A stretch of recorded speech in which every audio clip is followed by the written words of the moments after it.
Let's talk to Anne McElvoy, co-host of Politics at Sam and Anne's and head of podcasting at Politico. Story in The Sun today, £2.5 billion double tax whack for firms. Worried firms are bracing themselves for yet another double whammy on the business rates, which is going to come very, very shortly. Tories last night warned thousands of struggling firms would be crippled. Anne, a very good morning to you. Morning. So, I mean, we've had the summer holidays. I just learned from our last guest that Yvette Cooper's apparently going around on trains all around Europe, which is very nice for her. Keir Starmer's back from his holiday, but there's not much good news out there, is there? Well, there's not a lot of good news. You're absolutely right. This feels like this week, and as we go into next week, is really pitch rolling for the big announcements of the autumn. The government clearly needs to reset. And as your headline there on the screen suggests, one of the biggest issues in the intro, I would say, apart from asylum and how to handle the asylum and immigration system and get the government back into the conversation on that it's perpetually distracted by the fact that public finances are in such a terrible shape, and there are really only a couple of ways to sort this out. I mean, one is, and they've sort of botched the welfare and disability cuts. They were not able really to make the case convincingly with their own side on that, so they've sort of stuck in the middle. And one of the places that they might look to go, as your story suggests, is to raise business rates. Now, I am not sure whether this is right. I am not sure at all that Rachel Reeves is going to go for anything like a 2.5 billion tax rate on business rates. But I think we're already seeing the high street suffering. We're seeing hospitality. Funnily enough, just in the Gap point before I came on, I was looking to book a restaurant to celebrate a family birthday at the end of the week, only to find out, that it had closed. Oh, really? God. Once a very thriving restaurant. Basically, business rates, staff costs, these things are crippling parts of the economy. So Rachel Reeves has to walk that line, get some revenue in, Mike, but what she can't really do, I think, is throttle businesses as she goes along. I think there'd be a massive pushback. It would be a bad idea, but unfortunately, like everything else, they're raising more money. We read over the weekend that some economists are saying we could be heading to a kind of 1976 crisis scenario where she has to go cap in hand to the IMF, because the story is not that taxes are going on anymore. It's about the fact that even raising taxes isn't enough, because the amount going out the other end is still too high, whether it's welfare, whether it's migrants, whether it's government expenditure, whether it's just paying back the interest on the loans that they've got and the borrowing on that they've got. They can't raise enough tax to even out the curve.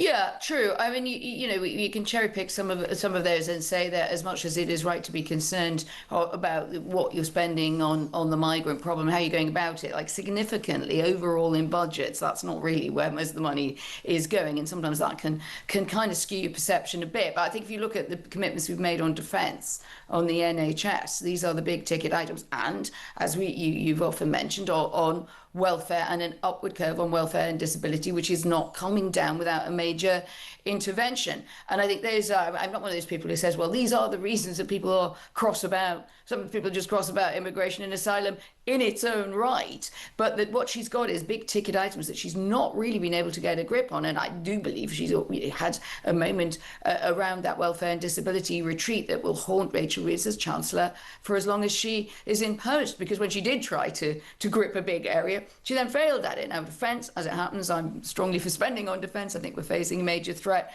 but this is where the money is being pledged to come from, and there is not enough of it around. Some of it is going to be raised through taxation. I mean, no doubt about it. I think what will happen is we'll see those rates, those limits and the margins will just be frozen, and inflation will continue. So on the same amount of money, you'll pay more tax, but no one will formally have put up your tax. But I mean, all of these amounts... message for this sunny morning. Yeah, I mean, all of these amounts are a drop in the ocean, aren't they? I mean, if they had managed to push the welfare reform through, which was really only going to prevent an extra amount of spending of $5 billion rather than actually cutting anything, when they're borrowing $20 billion a month to pay off some of the earlier borrowing from the previous part of the year, it's a ludicrous amount of money. They've now acknowledged there's a £50 billion black hole. It started off as a £22 billion black hole that nobody was very sure about, but they've more than doubled it now. I don't really believe in Bart Hales. You know, I think they're a construct, and the government used. It depends what is it you're trying to do, right? If you said we are short of this amount of money on a particular calculation, but we have a plan to bring it down over the years. This is what the plan looks like, and we're sticking with it. Whatever happens, and it's really, you know, the problem there is you start saying there's a black hole because of the wicked Tories, and then you sort of say, then somebody else comes along and says, oh well, if you're going to use that calculation, yours is even bigger. You know. Yeah.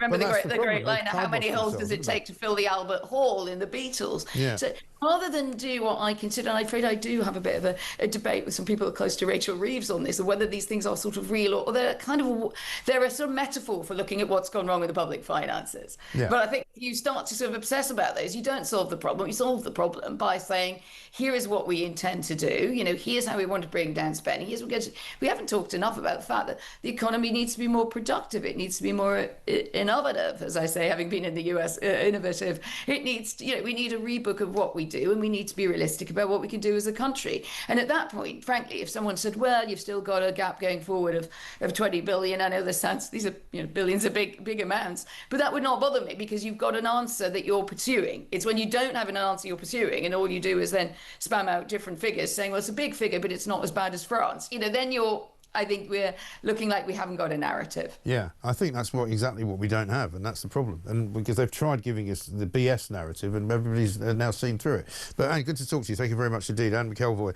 co-host of Politics at Sam and Anne's, head of podcasting at Politico. Glenys in Leicester says, Mike, so it took the Tories 14 years to create a so-called £20 billion black hole. Now it's taken Labour 14 months to triple it. Brilliant. Must be a world record in fiscal incompetence. Exactly right. Vicky says, if we were really deporting any of these illegals, we'd know about it. It would be all over the TV. There's no way they wouldn't take the opportunity to show us all they're doing something. Great show, as always. Well, shall we have a look at what Starmer said he was doing with the migrant deal? This is what he said in July about how we were going to benefit. So I'm pleased to announce our agreement today on a groundbreaking returns pilot. For the very first time, migrants arriving via small boat will be detained and returned to France in short order. In exchange for every return, a different individual will be allowed to come here via a safe route, controlled and legal, subject to strict security checks, and only open to those who have not tried to enter the UK illegally.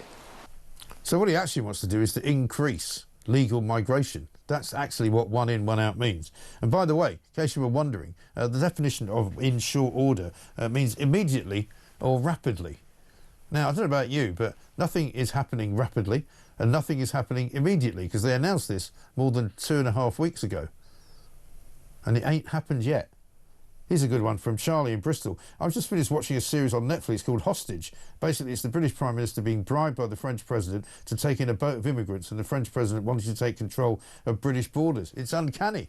It's about right, though. Hostage. It's a good name for him. It's a Keir Starmer. Hostage to fortune. You know, he does what everybody tells him to do. That's his MO. That's his leadership style. He just does whatever anyone says. Do that. And he does it. Unbelievable.